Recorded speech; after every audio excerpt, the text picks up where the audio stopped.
Woo! We are live. Hello, everyone on the Facebook world. This is Jake the Snake. I'm your lovely host here at X Garage. This is our live stream. So the way if you haven't been here before, we do all of our episodes that we'll release on YouTube and our podcast all at once live, so you guys can interact and be here with us. But you'll hear us introduce each episode like they're separate. And so we're going to have a really good time. But as always, if you're here, go ahead and leave a like, leave a comment, go ahead and share the video, and let's get the show on the road. So, you guys ready? Yeah. Are we diving into the crazy world of worldviews with the Christian worldview? We are. And we're just about to start. As a team that time. Ethan's in the car, so that's understandable. So we're going to start with episode 1. So I will say that again, just to clarify. It shall be said. So you're talking to the people, the friends that are just happen to hop on Facebook right now. Yep, and we already have one thumbs up, and I'm very grateful to that person. So hello, person who gave us a thumbs up. I'm grateful for you. And anyone else who wants to give us support, give us a thumbs up and a comment and a share. All that stuff really helps our content get out there. So thank you so much. Cool. All right, drum roll for episode 1. Oh, and today we're studying Baha'i. All right. Hey, thank you for joining us at X Garage. My name is Jake the Snake. Today we're studying the crazy religion of the Baha'i. This is the hidden lost child of the Abrahamic faiths. Number 4. Wow. Is the one that no one talks about. No. Yeah, I don't even know if we could actually call it a child of the Abrahamic faith, but it almost seems like, and we'll talk about this, I'm sure, a little bit more. It seems like the Mormon version, or what Mormonism is to Christians, Baha'i is to Islam, in a way. Yeah. They hold on to previous revelation, and then they give a little more in an interesting sort of fashion. Anyway, so we're jumping into a new religion we haven't talked before. So in our typical X Garage style, we're going to go in and systematize their beliefs. But before we get into that, just a reminder for this podcast, whichever platform you're listening to this on, give us a like, give us a share, leave a review, leave us a comment. We'd love to interact with you. So Heath, tell us a little bit about, or Ethan, what their background is. Who is the founder? Where did this all take place? Let's go. Well, I guess it kind of started with the Bob, right? Mm-hmm. The Bob, who is sort of like the John the Baptist. And we're not talking about a tomato, right? What, Bob? Yeah, we're not talking about Bob the tomato, right? No. So it's actually Bob, B-A-B. Which and means the he's gate, sort of like right? and he's sort of the forerunner of Baha'u'llah, who was sort of this returning of the manifestation of on Earth, and this all happened mid to later 1800s,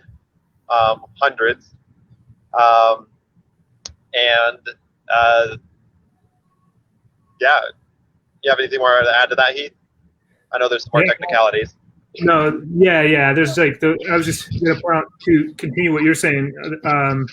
The founder of, I can't pronounce it.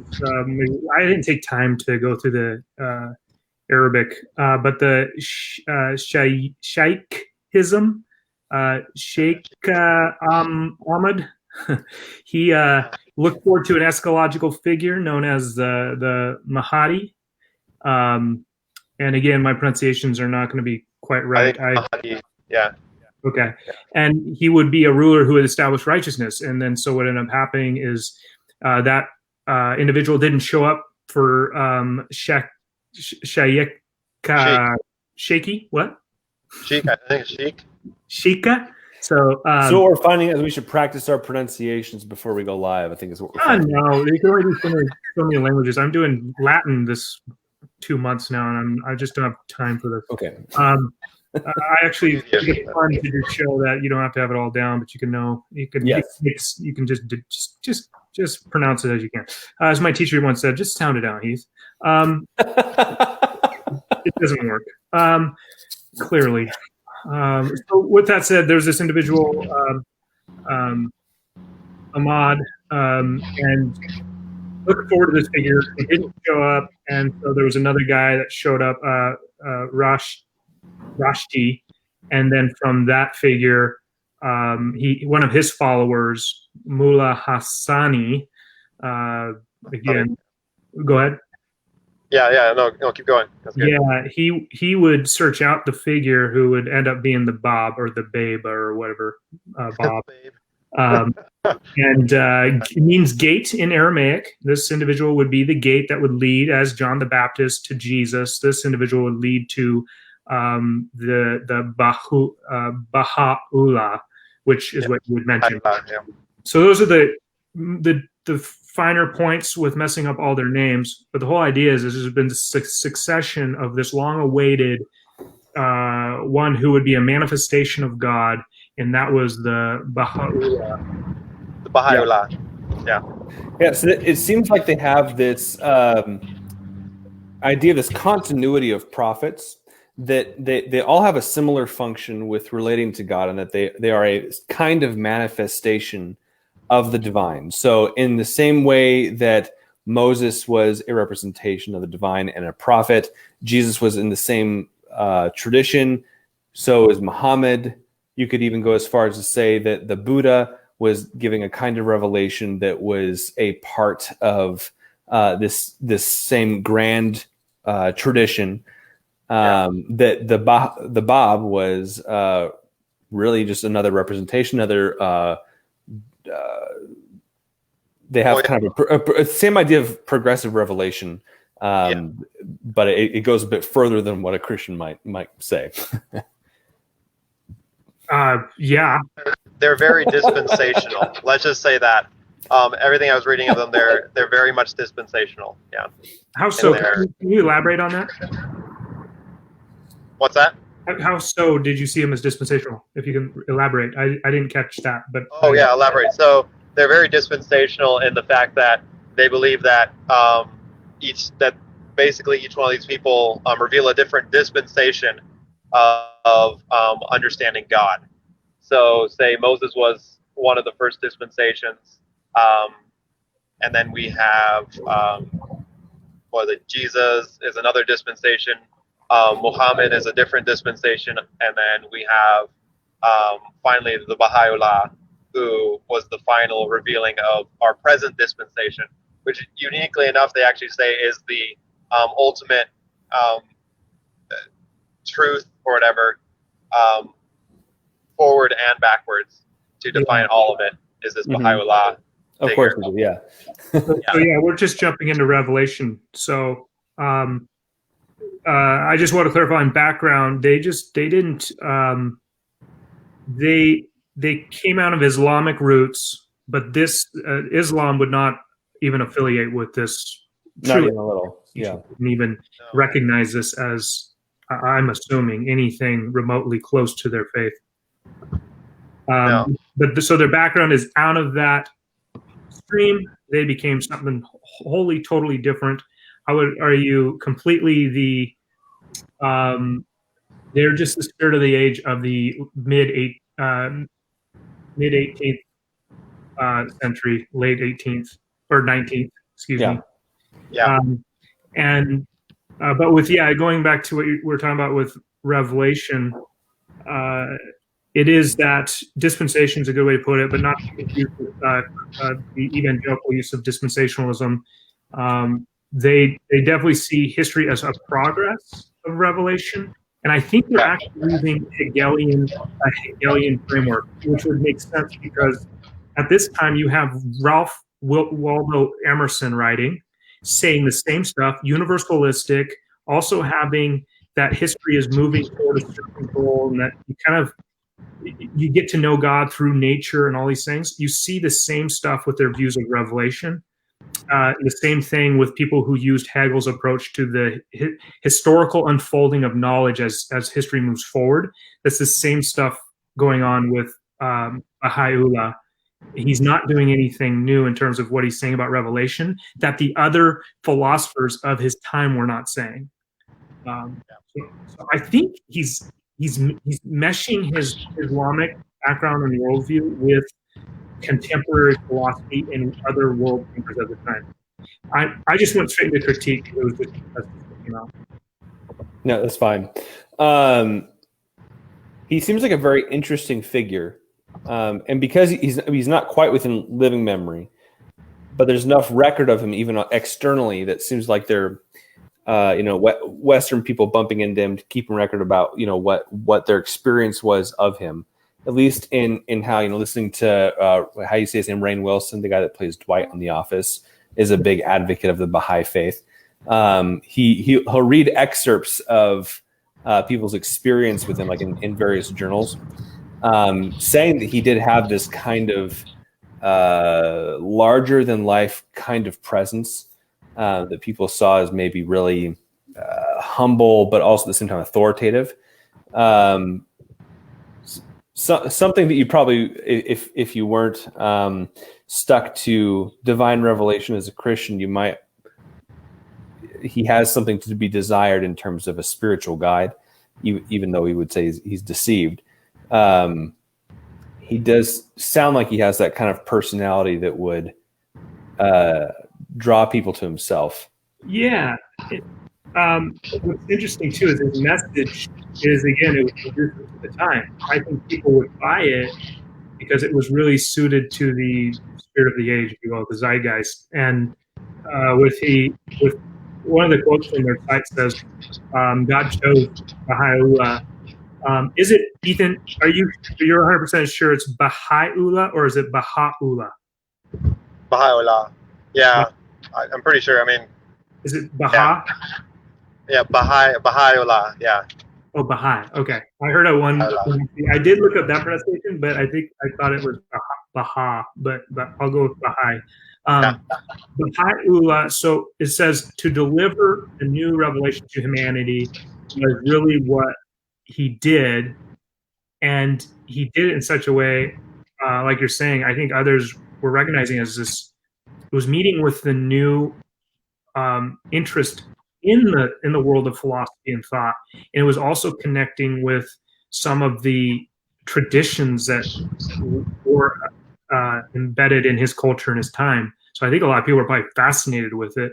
I don't know his background. That's something more so I would have enjoyed to get into, was maybe to find out more about maybe in his younger youth and growing up, to what extent he was read within philosophy.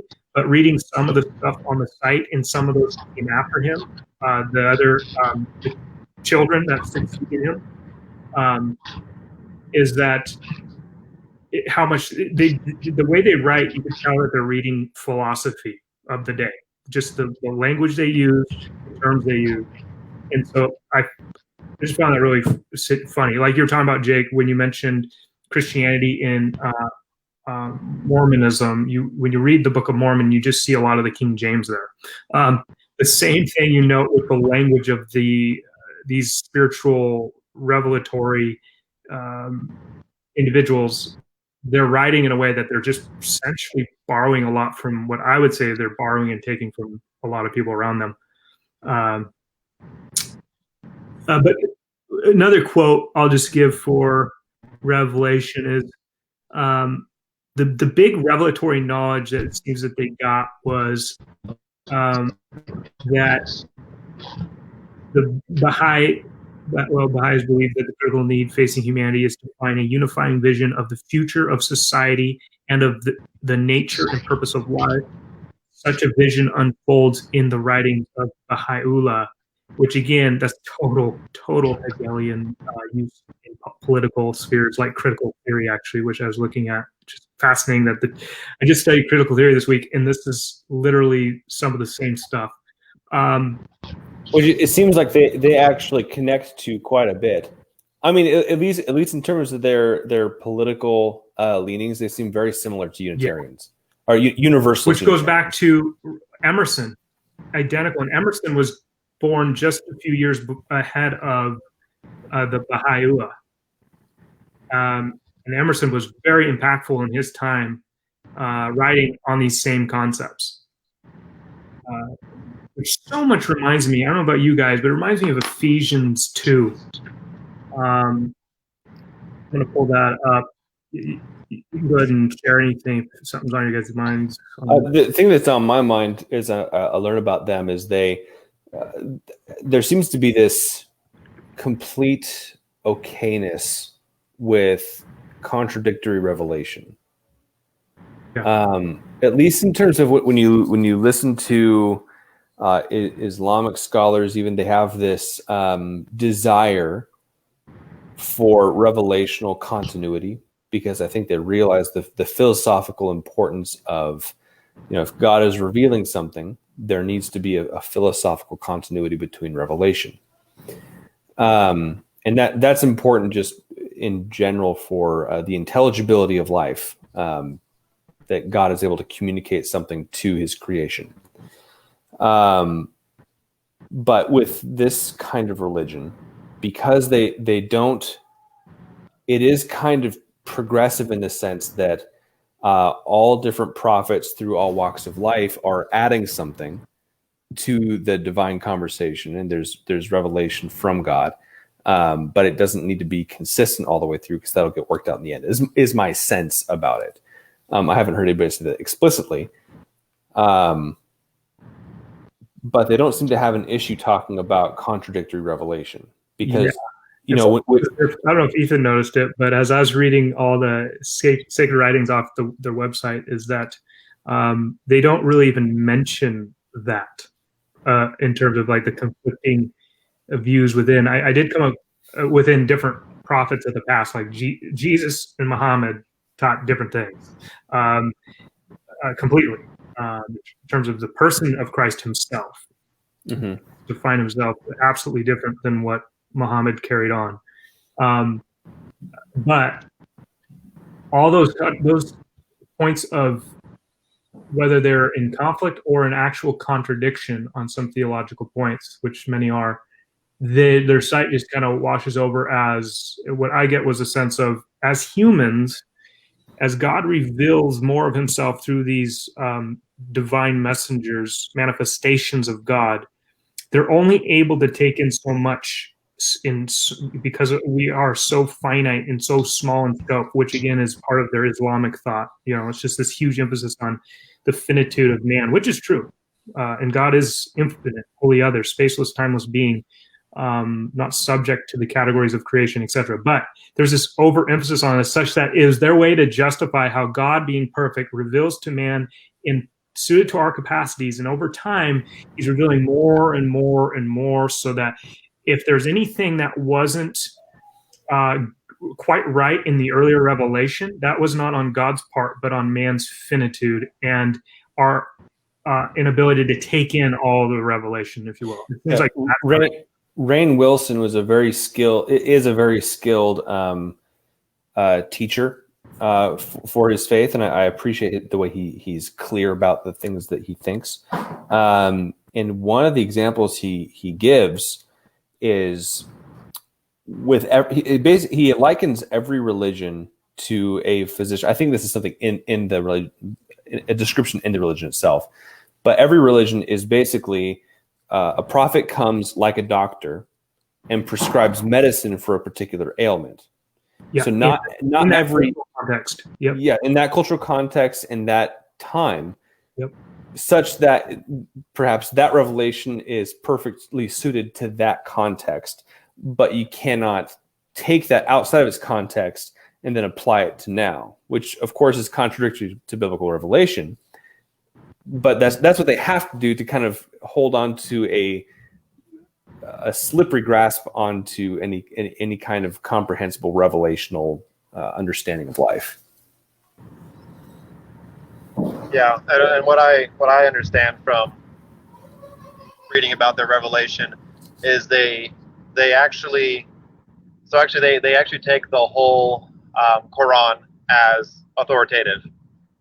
in their religion, but that the writings, I think it's the Katiba Bula or something like that, which is their holy writing, actually supersedes the Quran as the next level of revelation. And it is very much in Islamic thought that what is written later in the Quran supersedes anything previously written in the Quran, and so they actually very much adhere to that. They're also very Islamic in their thought of the Bible, where they actually believe that the Bible is corrupted, and that there are good bits, but it's hard to find those bits. Right, like he would talk about hypothetically what Jesus actually said. Yeah. To be put in contrast to what is actually described in the Bible. Yeah. So the Bible isn't a good representation of what he actually said, which is, I don't know how he has access to that. I've never seen anything that is convincing as far as what Jesus actually said that's not inside the Bible. Yeah. Right. And there's no way no way to reconcile this issue of divine knowledge being imparted, inspiring these individuals in making all of them fit together. Because for an example, with Christianity, Jesus is very clear that he is God incarnate. He is Lord over all, and that he has come to reconcile man to God, and that he would return to judge the living and the dead and set up the new heavens and new earth, reconciling all of creation, whether under his judgment or receiving him by grace. And that is not a narrative that's attached to a particular social historical context. It is actually eschatological. And that was by inspiration. And what's interesting about, I guess we're just jumping ahead, which is fine. We'll get into it more. But what's interesting about the Baha'i is that there is no sense, as far as I read, I've got some quotes on here. I don't know if they changed it later in their revelation. So it'll be interesting what O. Henry has. But they talk about how really the physical world is not a part of the redemptive plan. In fact, the idea of a redemptive plan for creation isn't even in their category, which also goes against the Old Testament, which was about restoring all of creation. But again, like you said, if they can pick and choose what's corrupted, they could also drop that out. Which basically all that becomes is essentially putting the subject as the ultimate authority of interpretation, picking and choosing, cherry picking whatever they want, forming whatever they want, having contradictions. That's okay because, just explain it away. I think this is a perfect example of how presuppositional apologetics works outside the context of atheism to theism or Christian theism, is that when you take a worldview on its own merit, or take it on its own premise, it's reduced to absurdity by only what it claims. Like if you assume its foundational premises, it won't be able to stand up on its own 2 feet. And so what you have in a religion like this, if Christianity was heading toe to toe to the Baha'i faith, no doubt about it, Christianity bloodies it up at the end. Like if they're in a ring together, 1-2, Baha'i gone. Baha'i gone. That sounds funny. When you get to those points where at the foundational level, they're revelational, it is a kind of revelational epistemology, but because it's so internally inconsistent, it doesn't make life intelligible, which is the primary argument within presuppositional apologetics. Yeah, I think that's true. I mean, when it comes down to it, it's a not so unique revelation, and it's really taken parts and bits and pieces of a little bit of all philosophy, some of their religious background with the Quran. As you said, it was taken as inspired to them. They take what they probably do from the Old Testament, of course, with saying that Abraham and Moses were revelatory, but they then define what was revelatory, what was not, and they just can't hold it all together in terms of asking the simple question of why is it that when Jesus says Moses, when you look at the Old Testament and these are types to Christ, why is that not true? Why is it not true? The natural fulfillment of the Old Testament is Christ, the person and work of Christ. There's no reason to go looking for another revelatory person. So to me, this idea of this continuous revelation, it seems like they've bought into the Emerson philosophical spirit of the age and allowed that to be their interpretation of their own religious history, which was Islamic.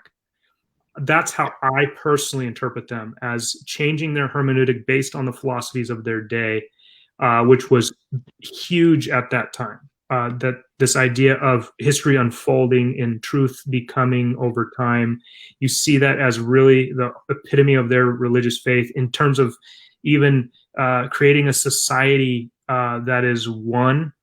That's the same stuff in all the other writers at the time. I'm going to read this passage real fast. In Ephesians 2:1, and you were dead in the trespasses and sins in which you once walked, following the course of this world, following the prince of the power of the air, the spirit that is now at work in the sons of disobedience, among whom we all once lived in the passions of our flesh, carrying out the desires of the body and the mind, and were by nature children of wrath like the rest of mankind.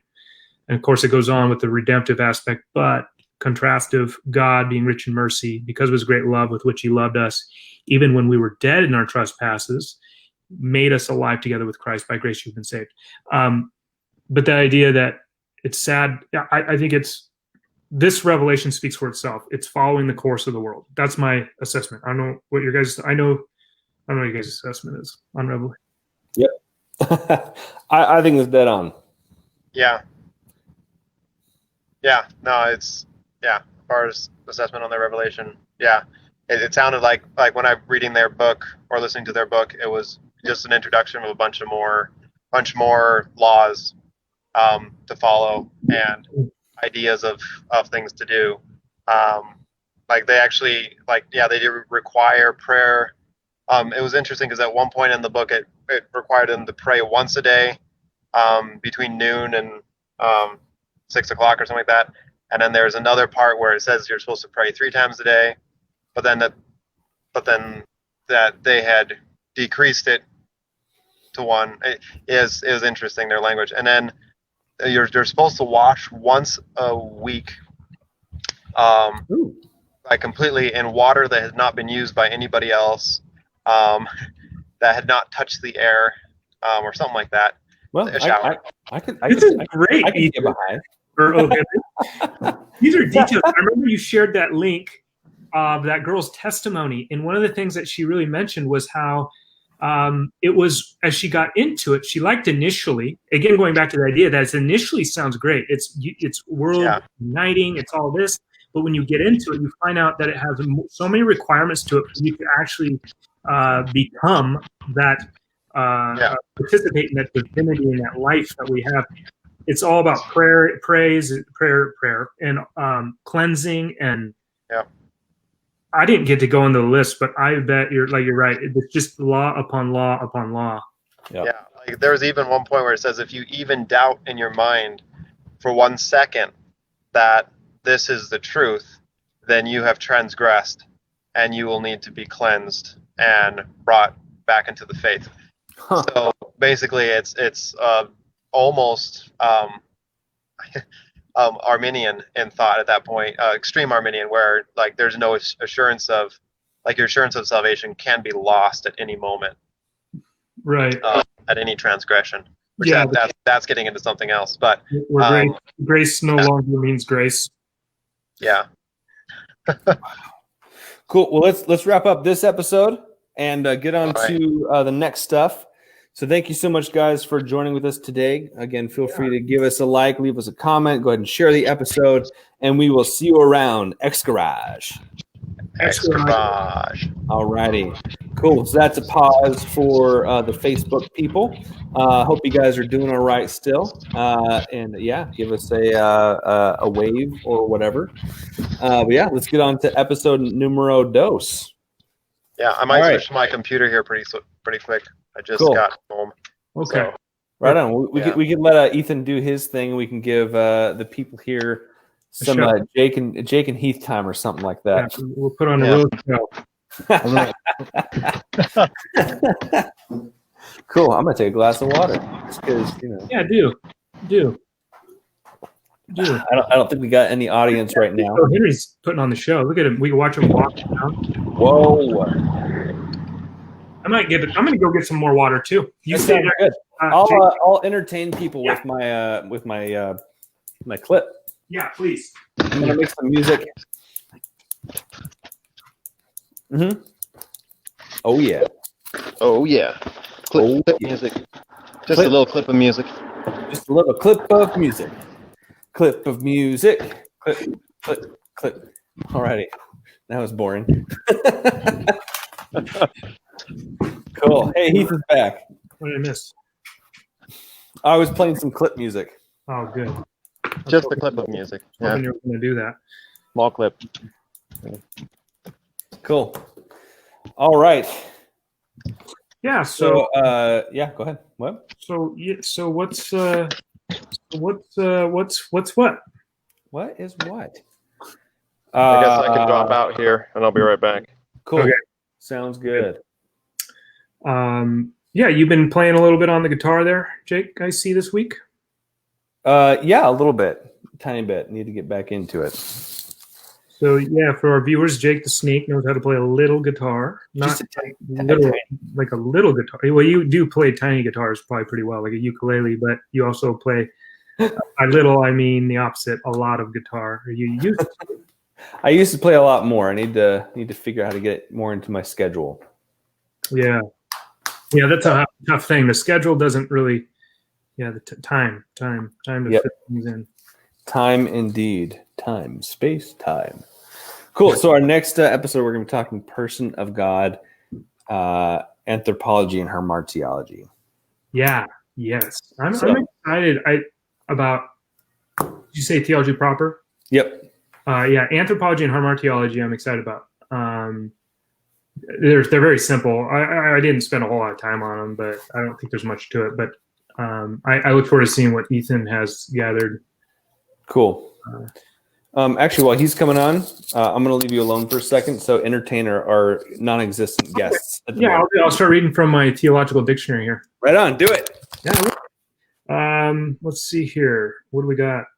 You guys, we got to have this show should be all about theology, learning, systematic theology, all the good stuff. Here, let's do Arianism, an early heretical teaching about the identity of Jesus Christ. Arianism was founded primarily on the teachings of Arius, 335 to 336. The central characteristic of Arian thought was that because God is one, Jesus could not have also been truly God. In order to deal with the scriptural testimony to the exalted status of Christ, Arius and his followers proposed that Jesus was the highest created being of God. This you would see in groups like the Jehovah's Witnesses, So although Christ was fully human, he was not fully God. He was like the first great creature. Arius' teaching was condemned as heretical at the First Ecumenical Council Nicaea in AD 325. Perfect timing. I just finished reading about Arius. Nice. I can't find my charger for some reason, so I might end up cutting out for one of the episodes. Your charger? So that's fun. Anyway, while we're waiting for Ethan, let's go ahead and get started. Okay. Yeah, let's do it. All right. So 3, 2, 1. Hey, welcome to X Garage. This is Jake the Snake. If you're just dropping in, we're going to be diving into the world of worldviews using the Christian worldview. If you're here, go ahead and give us a like, leave a comment, leave a review, and go ahead and share that video. So we're going to be talking more about the Baha'i faith today, which is we have been finding very interesting. Yes. And so today we're talking about theology proper, anthropology, and hopefully a little bit of hamartiology as well. So that is the person of God, how they see humanity, and maybe our fallen nature. Well, I guess we'll kind of find out. Yeah. So have you found anything about theology proper that we should know about? Ethan's going to be joining us in a little bit, so we'll get his take on things in a moment. What are you finding? Similar to what kind of I was getting their theology proper. That's their view of God through their views on areas like anthropology, eschatology, end times, through their background and all that. And it seems to me from all the quotes that I'd read in these areas that for them, it does follow more that Islamic tradition of God being almost as unknowable. In fact, they use that language a lot, that God is unknowable, but yet knowable, almost like this dialectic, a contrast, antithetical, like on one side, and then you have a positive on the other, where God is unknowable, but he has revealed himself in nature, and to the extent to which he has revealed himself, we can know him, we can recognize him, and so God is both, you could say, what's the words, immanent and transcendent. In terms of his attributes, I think again they're probably following Islamic thought. God is completely one, right? Completely one. That's my assumption. I didn't get to see that, but they don't speak of God. Yeah, they're not Trinitarian. Yeah, when I was talking with Anthony Rogers about Islamic theology, he mentioned that often Islamic scholars will not even talk about God in terms of attributes. Like we think, God in his simplicity, we don't divide his attributes. So like he is holy, he is righteous, he is loving, or he is love. We can define those kinds of attributes about God, but they are a part of his being. But in Islamic theology, they even hesitate to use those kinds of words to describe the person of God, because that starts to assign plurality to the being of God. Yeah, I think that comes out of, I don't know. I'm not a Muslim. I've not studied in that area whatsoever, which is interesting. Other areas I've focused on, but from what I gather, and so correct me wrong if viewers, others listening through our podcast channels, yes. Is that really the Islamic thought on how to speak to the nature of God came out of the medieval ages, and their real big use of Aristotelian language. Aristotle really defined, really brought things back to the basically the perfect being would be simplistic, and there's truths to this.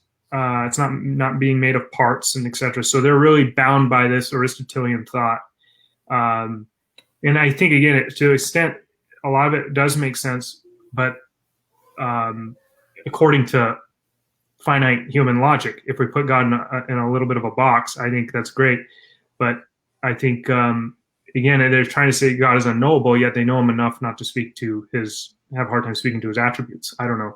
It just seems, anyway, I'm just going on a funny trail, but and we're kind of pulling from as much information as we know about their source material in a way to make claims about what the Baha'i faith would say about God. Because at least from what I'm seeing, I'm not seeing a lot of like definitive God is this or God is like this, other than that they would say God is one. And that there's one God. Yeah, let me see if I can find here. We've got so many quotes on here, but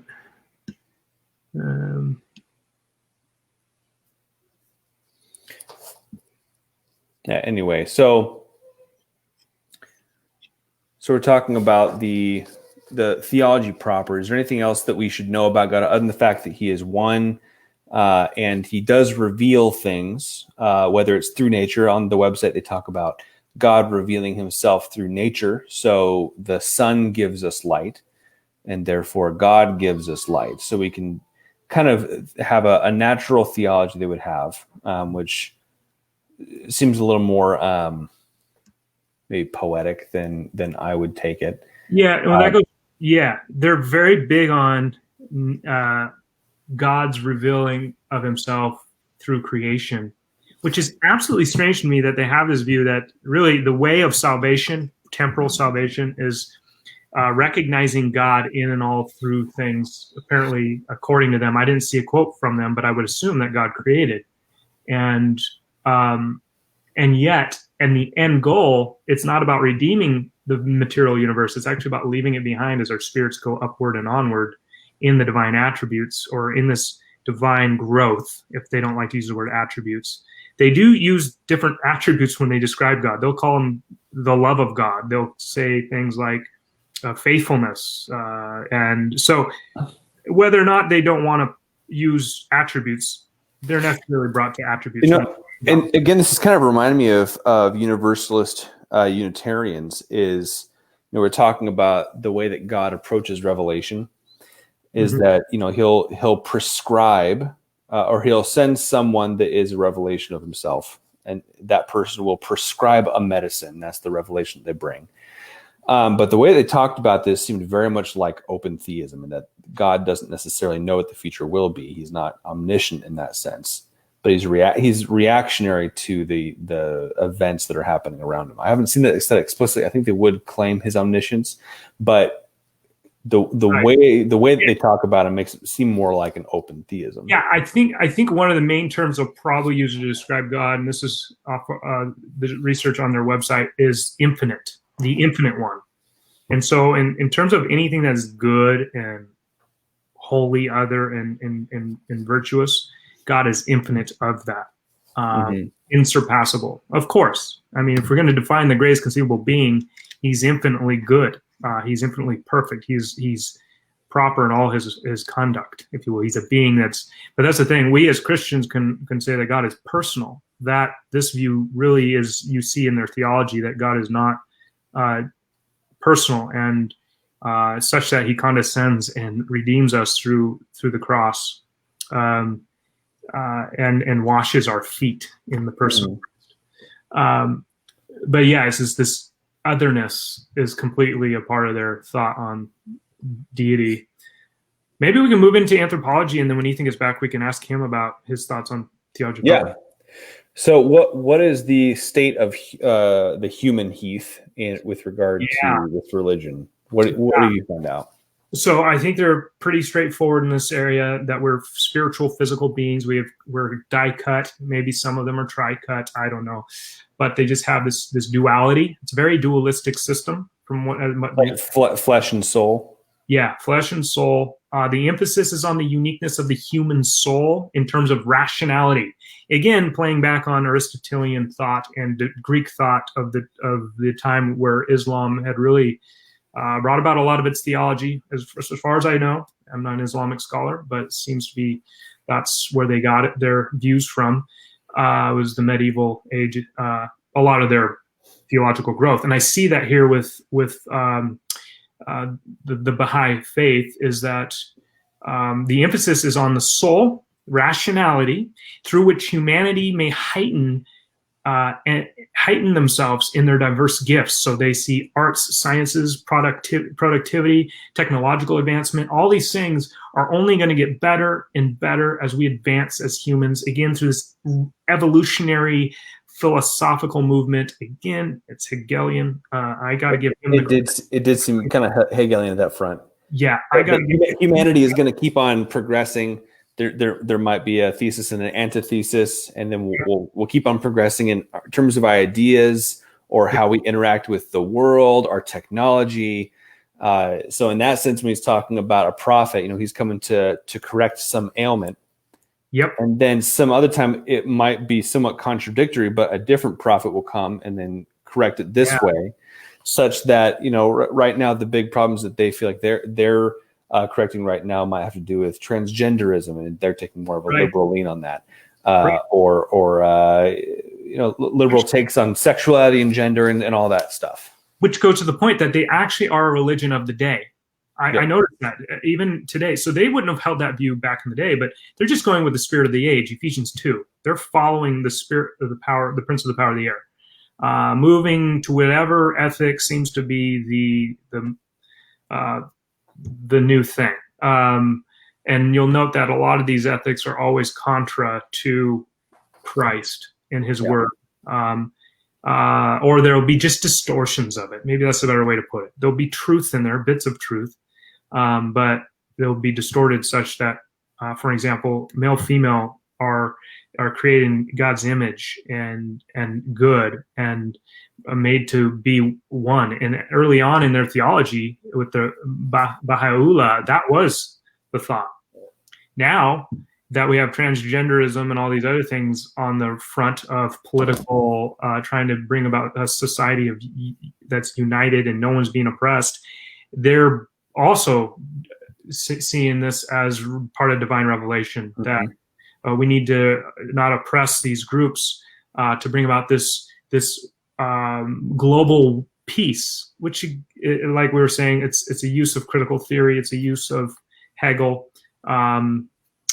Nothing new. But one thing I might note is there's a quote from their site. It says, "When death occurs in this world, the soul is separated from the body and continues to progress in an eternal journey towards perfection."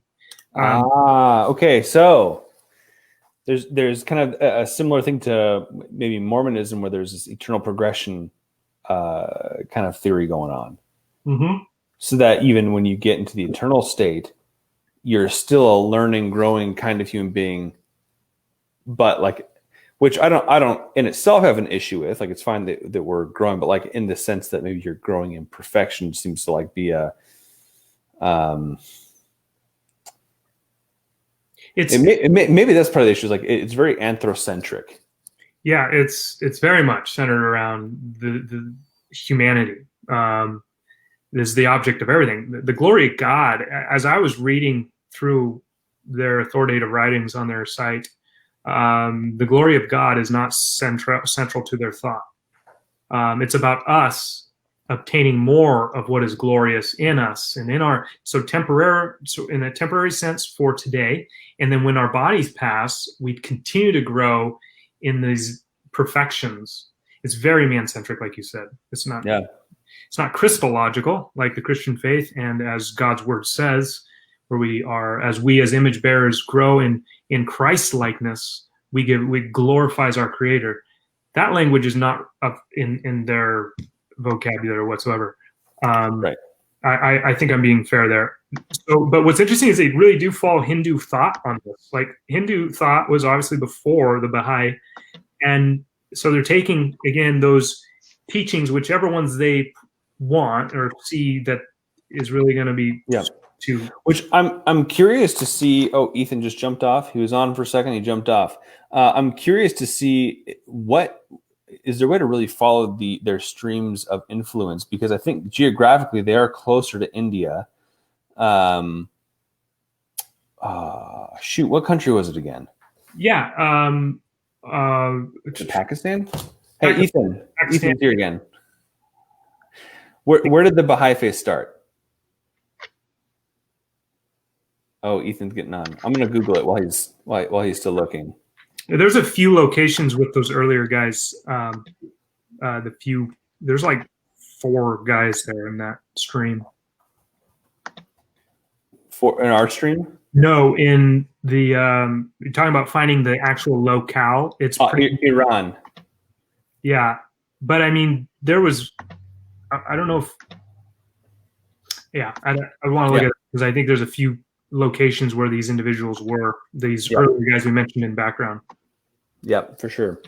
Cool. All right. Hey, Ethan, how's it going? Can you hear us? Yeah, I can hear you now. I wasn't hearing you before. Yeah. Cool. So we talked a little bit about theology proper, that God is one. It seems like they follow somewhat of an Islamic thought that he is more of a strict unity. We're kind of inferring that they probably wouldn't associate the same kind of.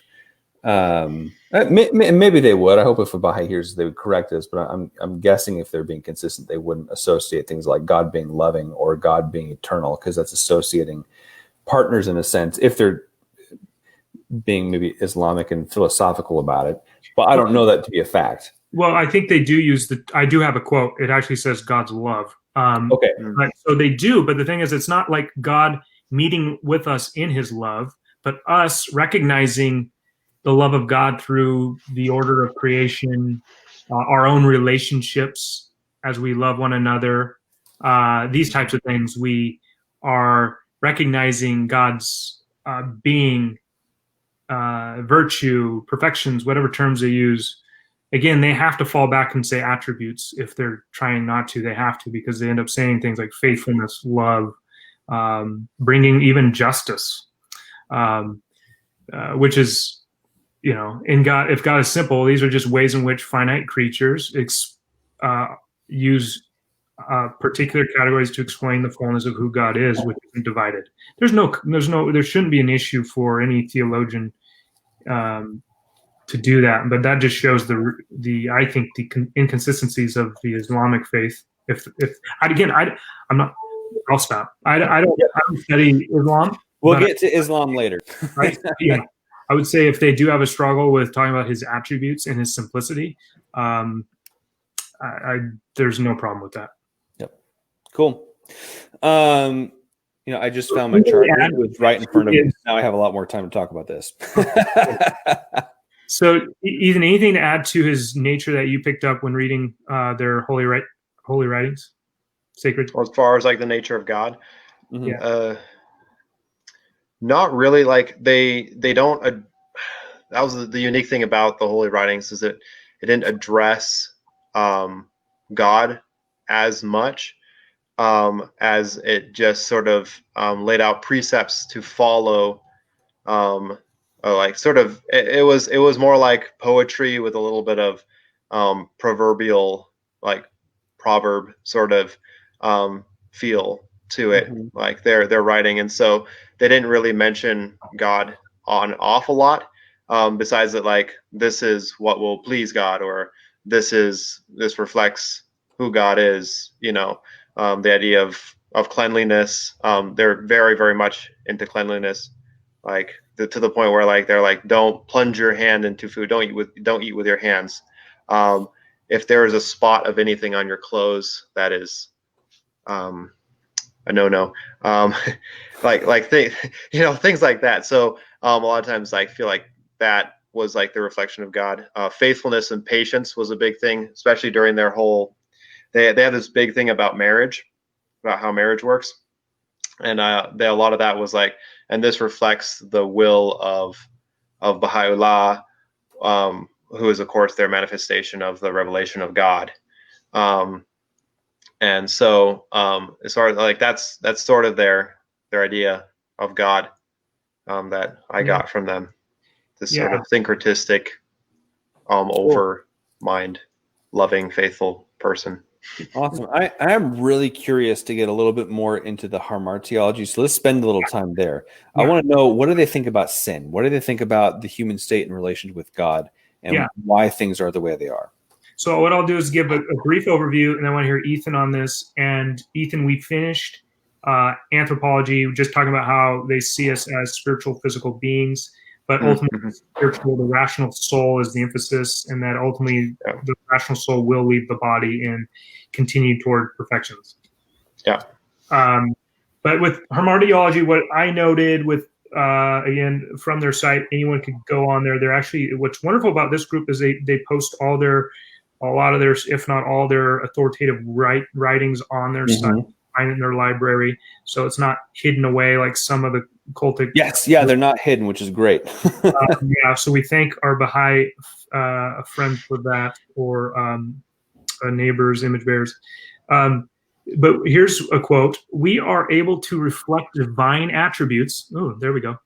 "To the extent that we cleanse the mirrors of our hearts and minds through prayer, the study and application of the sacred scriptures, the acquisition of knowledge." That one's huge. Actually, all this is now I'm hearing Ethan. "Efforts to improve our conduct and to overcome tests and difficulties, and service to humanity." So really, this metaphor of mirrors and cleansing, as I was reading further in that piece, this piece was called, let's see, I'm going to pull it up. I did. That doesn't help me. Oh, What Baha'is Believe, the Human Soul. This idea of mirrors, this cleansing of the heart, is actually not like we would think of in terms of disobedience to God, but rather this ignorance and this lack of knowledge and this lack of the rational soul recognizing God in all of the wonders of life, seeing God's beauty in the stars and his sun, learning from the the how the sun reflects light, and what can we learn from that? And that's what cleanses the soul. So the sin is really this idea of if there's wrong in this world, rape, murder, whatever, it's kind of this needing to brush off our ignorance. There's no real need for atonement. There is no that I saw. And ultimately, if you don't work hard enough to cleanse your soul through prayer and through these things that are actually going to grow you in the knowledge of the divine attributes, you're going to be on a lesser playing field than anyone else when you come out of the body. And that I thought was fascinating. It's very works-based in that sense, their view of this cleansing. Yeah, no, and it's interesting. Some of the language that you'll see, that really interesting. If you want to just totally indoctrinate yourself with this belief, they've got Baha'i teachings. Is like a YouTube channel, and kept on running across. And man, they can wash your brain nicely with all that stuff. But the language they use for living out their faith is in a way like how to become. I think a couple of the titles reflected this idea of how to become a philanthropic like machine. So it's basically like, how can you become like this person who just is out there just helping everybody, just loving on everybody. And so sort of reflecting that idea of working out your faith. But at the same time, there is an exclusivity to their faith, almost a Gnostic thinking to their faith that I really caught up by reading their book, the Katiba. I'm probably saying it wrong. I should look up the specific name of it. But basically, this idea that if you don't understand what we're saying here, if you don't understand how this works out, it obviously has not been revealed to you, and you are not one of the ones who have been chosen to understand this truth. And they, I think it was in their, it's sort of like a commentary on their main revelation, was saying that Christians are going to be the ones. Christians are some of the people that are going to be the most fervent against their belief system and tearing down their belief system. And so, yeah. And anyways, all that to say, the idea of sin for them was interesting because they actually did use the words transgress a few times in their writing, but it was very much in line with not believing what they believe is transgression. Of forgetting to pray could be a transgression. Not adhering to their cleanliness standards would be a sin. So it's like basically if you're not following their for precepts. Also marriage was an interesting one. If they actually have all these laws, like if you are going to leave your wife for a trip, you need to tell exactly when you're going to come back to your wife. And if you're not going to be able to fulfill that, you need to call ahead and tell her that you're coming back. And if this happens for more than I think it's 6 months, then your wife is free to marry someone else. And all built up in this. And if you're fighting for a year straight, you and your wife, then you're free to both marry someone else. And it's so if you break these rules, obviously, so they're very, very much. It was interesting because they're almost monogamous, but they had some polygamous language in there as well. Yeah, and was that an earlier work? That's their main book. When was that one written? Was that from Baha'i? That was Baha'u'llah. Yeah. So they've abrogated that by now because now they affirm transgender relations and probably No, that was the interesting thing. Is it was all basically male female marriage. Yep, Like that's what I all noticed. they talk about. Yes, Yeah. totally. That's what I noticed. All the writings from the divine manifestation on something that should be transcend culture and time, ultimately does not transcend culture and time. It is just old revelation for the group. Yeah. No, that was interesting. Also something like when you're dead, I don't know if this is going to pass into eschatology. Did we already talked about not eschatology? Yeah, eschatology. Next is salvation and eschatology. Okay. I think yeah, Jake. We're actually probably good to go on to the next episode anyway. Okay. So why don't we stop here and we'll get cool. on to next one. So thank you for joining us so much at X Garage, the coolest, craziest podcast you'll ever hear in your entire life. Feel free to give us a like, leave us a review, leave us a comment, share this episode, and we will see you around X Garage. X Garage. X Garage. All right, cool. All right, well, let's just jump right into episode 3. What are we starting off with? Soteriology and eschatology. Yeah, we could blend them because they actually go hand in hand. Yeah, cool. We could just leave this to be a three episode thing. We can pick up some more later. Cool. All right, hey guys, thank you for joining us on our 3rd episode on the Baha'i faith. I am your lovely host, Jake the Snake. With me, I got the car theist Heath and Ethan O. Henry. How you doing, fellas? Very good, very good. Surviving. Surviving.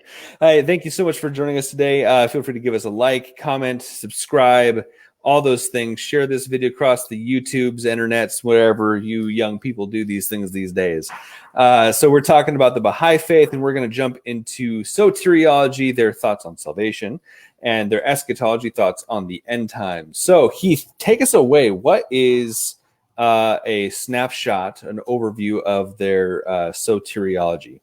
Yeah, I think there's 2 basic unfoldings of salvation history for them.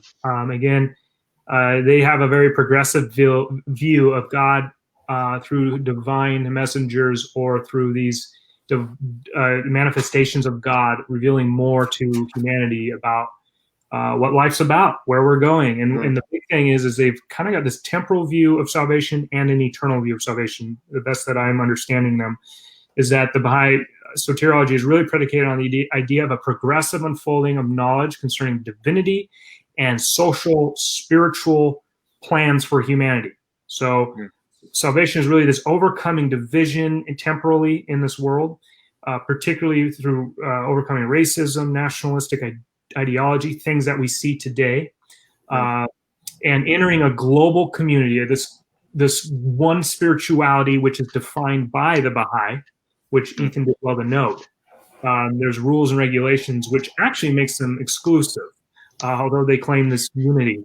And so this is their one side of the soteriology, is this global united spirituality. The other side, I'll just be quick and we can get into the details, is the eternal side, which is that upon death, as we lose our physical existence, our bodies, our flesh, we hold on, I'm going to see if I got a quote here.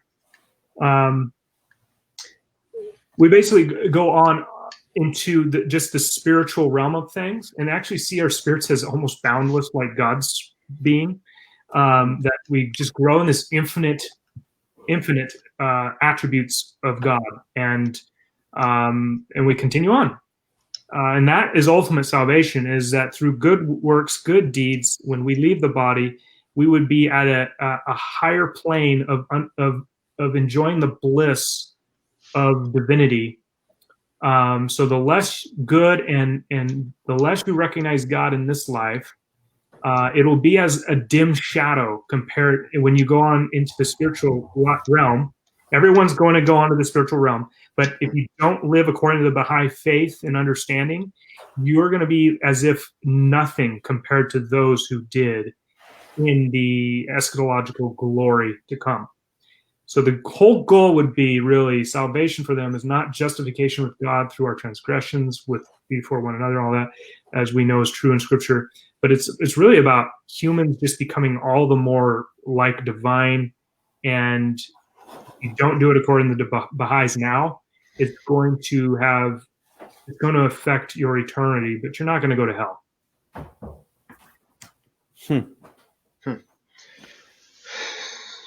That's really interesting. So there's no eternal judgment. Yeah, I don't think so, because here's a quote. Here's a good quote for us. Okay, so it is certain that among those who are veiled from God. So this is talking about those who are not recognizing God in creation. Those who are veiled from God, there is a difference between the doer of good, yet they don't recognize God, but they're charitable, and the sinner and the malefactor, those who just do bad.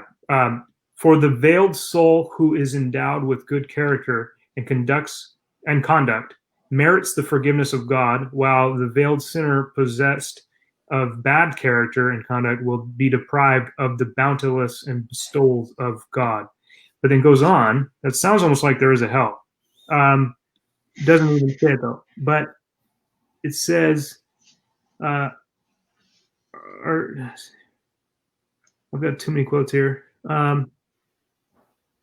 Okay, yeah. What can be said is that the individuality and identity of the rational soul may be strengthened in this world, and that the soul may either progress and attain to the degrees of perfection, or remain in the lowest abyss of ignorance and be veiled from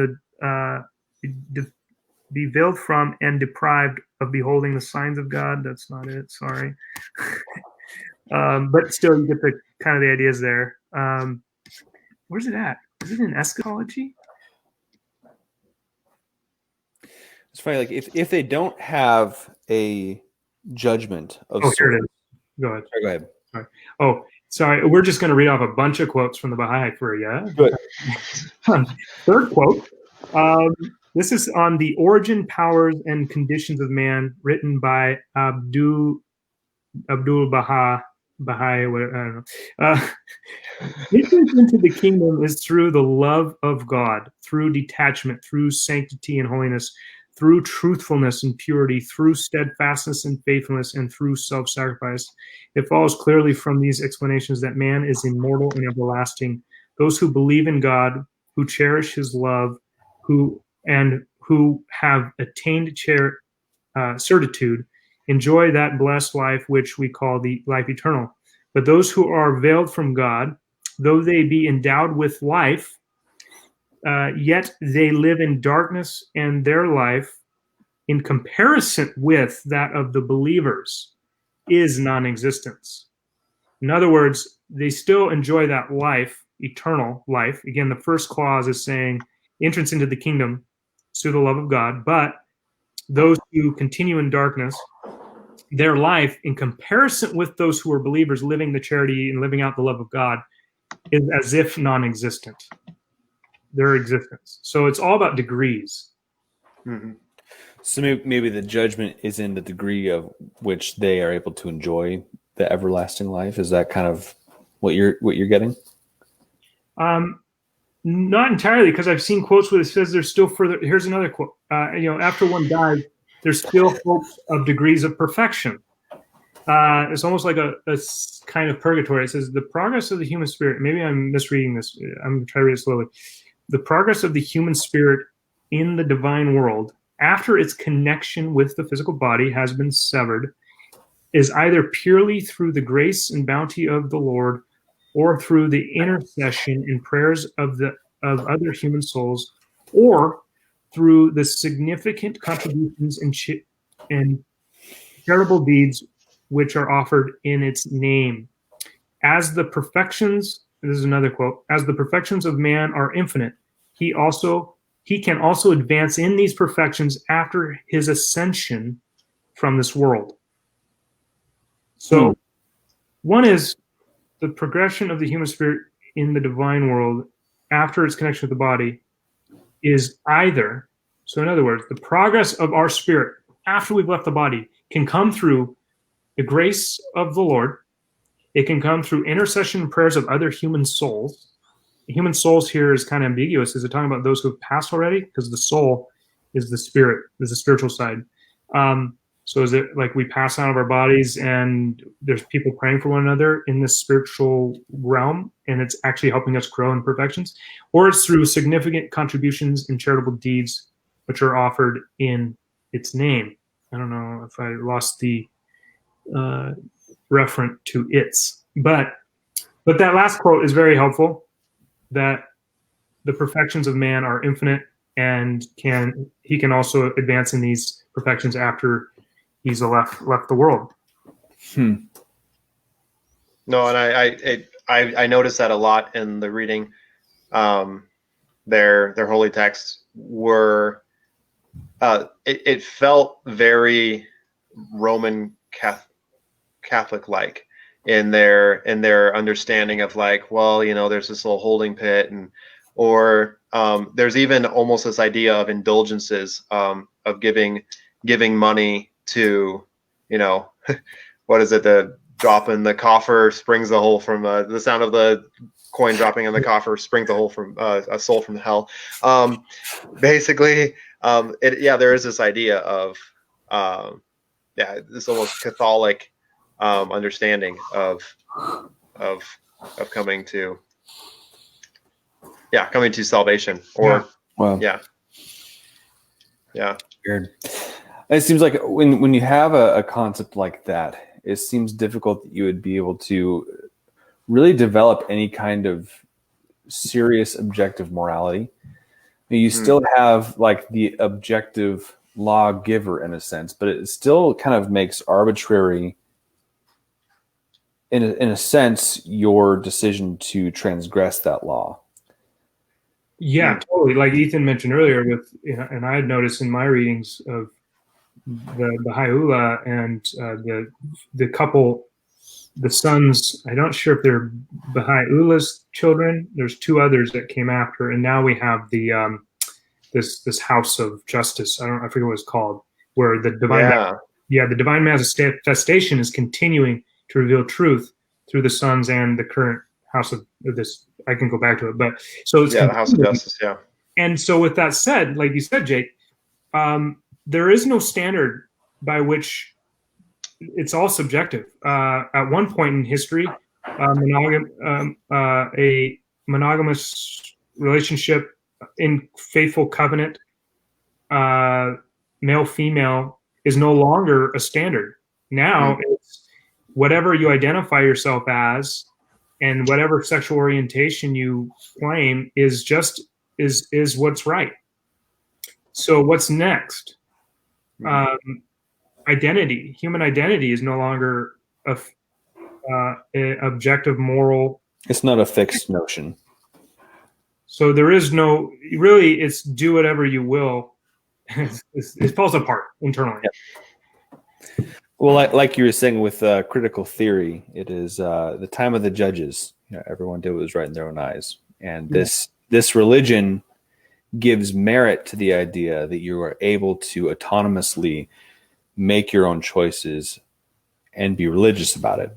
And yet, you can't make your own choices because whatever the Baha'i dictate as the new standard for holiness or this faithfulness, like we mentioned, they probably still have standards on prayer. On I don't know, maybe they changed that too. Maybe now it's just.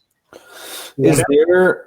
So it doesn't sound like they don't have clergy. They don't have any sort of hierarchy. So there's not really an authority to say we're taking it this way, but yet there are still some authoritative people, it seems like, in terms of their scholarship. It's interesting to say something about their ecclesiology. They have this mention of the house of justice or whatever, which seems to be some sort of hierarchy, and then they continue to have someone who is succession from, like, sort of a pope figure from Baha'u'llah, right? Do they still have someone who's sort of a successor of him, or because I know they had for a long time sort of the successor of Baha'u'llah. Yeah, I'm looking at it right now. But they also very subscriptive about their services, which only need to be held once in a while. can't remember exactly how often. It's like either once a month or something like that. But they are very anti-pulpit. Like you cannot have a pulpit on the stage, but instead whoever is speaking must sit within the circle to convey what knowledge he has attained. Yeah. Okay. So yeah, the children. It was Baha'u'llah's kids as his sons that were given also divine manifestation. Obviously, so this was like a familial revelatory gift of God coming down the line of his kids up till now in this universal house of justice. Okay. And so this authority is still being granted for this greater revelation which makes sense with their whole theory on truth becoming over time, becoming more clear. They're just, what else are they going to do? They can't be static. They got to be changing. They got to be moving with the time. Wait, so do you say there is someone that is currently revelatory, like in a seat of a prophet right now? Yeah, let's see here. It's I didn't study into it, but if someone for our viewers and for if we do go into more detail later, which we probably will, it's called the Universal House of Justice, is where the authoritative inspired interpretation lies. And I didn't look into what that House of Justice is. Did you say, Ethan, is that the one where they sit down? Or do they have... No, that's any one of their worship places, which, by the way, are beautiful. They're supposed to be a reflection of heaven, so that kind of falls into our eschatology. That's why I don't know if you ever saw a picture of one of their temples. They are gorgeous. Yeah, basically a garden, just absolutely gorgeous. Of course, there's one in Haifa. I think there's a ginormous one down in Argentina. That's pretty famous. There's quite a few across the United States and here and there around the world. I was like wondering where they got their money. So I did look into that. They actually have very specifically prescribed giving standards for their people. If we want to delve into that a little bit, I guess it's 19% almost of everything they do. And then everyone is required to have a will in the Baha'i faith. That's actually one of their things. Like if you join them, you have to have a will, and in that will, part of your estate has to go to the Baha'i church. So sort of a salvation issue there for them as well as becoming part of the church. Almost Mormon-esque in a way, of that idea of like you're required to pay a certain amount of money into the church in order to be part of the church. Wow. Yeah. So I think it might be important to note on that, with all that. Yeah. The Baha'i faith is not saying anything substantially unique that would warrant it having this this claim of divine inspiration. The Bible itself attests to its own authority with its historical consistency, its theological consistency, its prophetic consistency, its dynamic, its ability to change lives. It's a fact on every level of just case study, like the apostles, the fact that they had nothing to gain by going out and talking about the crucified Christ and salvation to the world, and that anyway. So on every level, the New Testament confirms its own authority, but not just based by that, but by the Spirit as it reveals as the Spirit reveals to Himself to us, reveals Christ, confirming in our hearts that it is surely God's word, and we're no longer resisting it as such. I feel like the Baha'i faith is simply reworking a lot of the truths revealed through the Old Testament and taking their traditions, their Islamic foundations, and mixing that in with the cultures of their time, and they're continuing that today.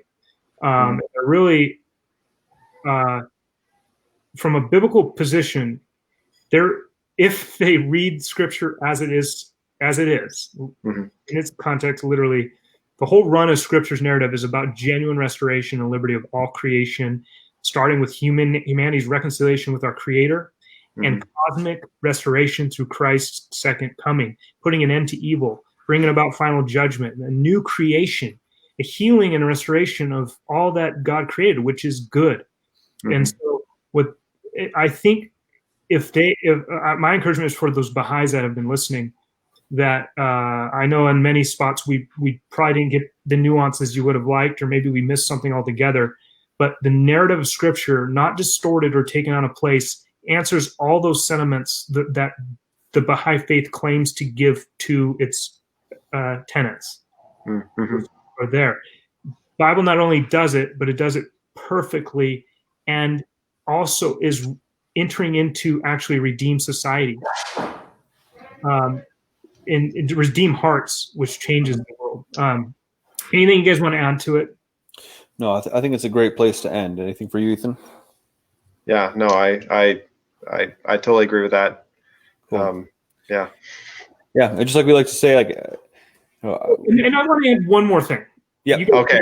This is important because their whole thing is conditioned on, in terms of their sanctification here and now, it's conditioned on recognizing God in creation. Christianity, biblical Christianity, and reading the Bible, even the Old Testament, New Testament, either way, they only take by the Old Testament. I don't know. They follow Jesus as a revelatory person. But the idea is that creation does bear God's attributes. It's His works, the works of His hands. His glory is seen in the things He creates. Yep. But that's not saving knowledge. Mm-mm. That's common. That's general revelation. And if we don't receive God in the person of Christ, we're just creating our own narrative and suppressing the truth about God. And so I just want to say that because we can recognize that there's a creator, that doesn't mean we're saved. Yeah, I guess adding to that is I recognize the Baha'is' desire for synergy, for peace, for sort of this continuity across all this stuff, and trying to find reconciliation across cultures and religions. But through Scripture and through the revelation of the true God, who was revealed through Jesus Christ, that will be the only way when Christ returns and reigns, is when we will actually reach this continuity across the human race. And right now, unfortunately, Baha'i, you are just adding to the noise of contention. Well said. Well said. Yeah. I would encourage them, look at the person of Christ in contrast to all these other revelatory figures. Mm-hmm. He's the only one that measures up to his claims. Yeah. Amen. So run to Christ, the risen Savior, today for the forgiveness of your sins. And I think that'll wrap up our little series on Baha'i, and we'll see you guys around. Go ahead and give us a like, a share, a comment, and X Garage. Did you mention our website? Yeah. Oh, yes. Go to xgaragepodcast.com. Go ahead and sign up there as well, and you'll get some free resources. So we'll see you around there as well. All right. X Garage. X Garage. We're sounding like a cult now. Yeah. Hey, and you're the one leading us, so I won't be judging. I don't measure up. I can guarantee.